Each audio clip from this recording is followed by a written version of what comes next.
Hi everybody, and today we're looking at the Viking Universal smartphone adapter, and this one is actually made in designed and manufactured in the UK, and it's ABS plastic, quite a shiny finish there as you can see, so apologies if you're getting a little bit of reflection.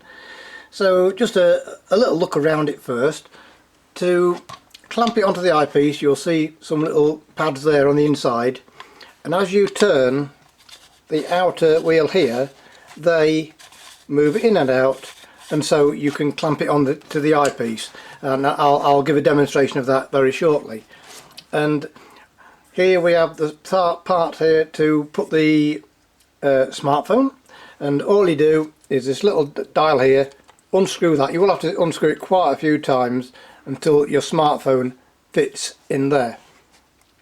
And the last adjustment that you can do is this one on the back here, this little knob here. Slacken that off and you can move, and again I'll give a more practical demonstration with a smartphone and the spotting scope very shortly, and you can change the angle of the aperture there for the smartphone camera to look at. It does come with a construction sheet, and I would do things in a slightly different order to what it shows there, and so without further ado, let's get on and show you how to fit it. So here we've got a Viking Swallow 50 ED spotting scope set up, and so we want to get this adapter onto the eyepiece. And what I like to do in the first instance is to have these little pads here just slightly wider than the eyepiece, turn it round, fit it carefully over, depending on whether you want portrait or landscape, depending on whatever you're photographing. Tighten it into place. You don't have to over tighten it because smartphones are not that heavy.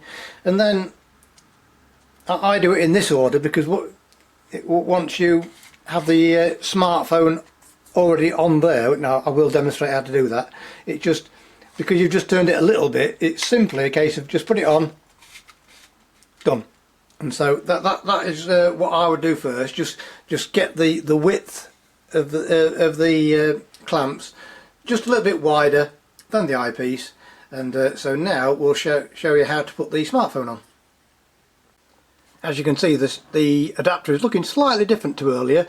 That is because I've unscrewed this for the width of the smartphone that I'll be using just for demonstration purposes. It does take quite a lot of turning, and once you've done this you won't be able to get it back in the box again until it's screwed in.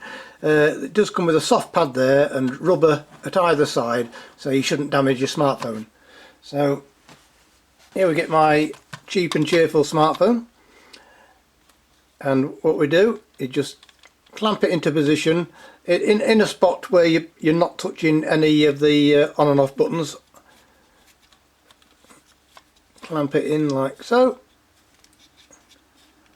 and then what we do is turn it around, and you're simply trying to just align this aperture here with the camera on your phone. So I'm slackening off there, and then you see you can pull that down, move it around until you can then see the camera of the phone.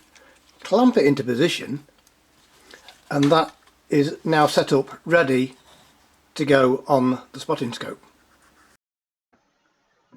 And here we have the spotting scope set up ready to go, and it's simply a case of placing the adapter over the eyepiece, turning clockwise until it's secured nicely in position, and now we're good to go.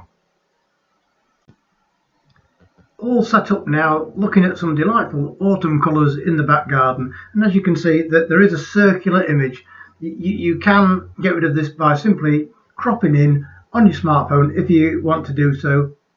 Focusing is done with the spotting scope itself, and it's not just for photographs. You can have it set up in video mode, so if there's 2 or 3 of you in a bird hide together, you're not all fighting over the eyepiece.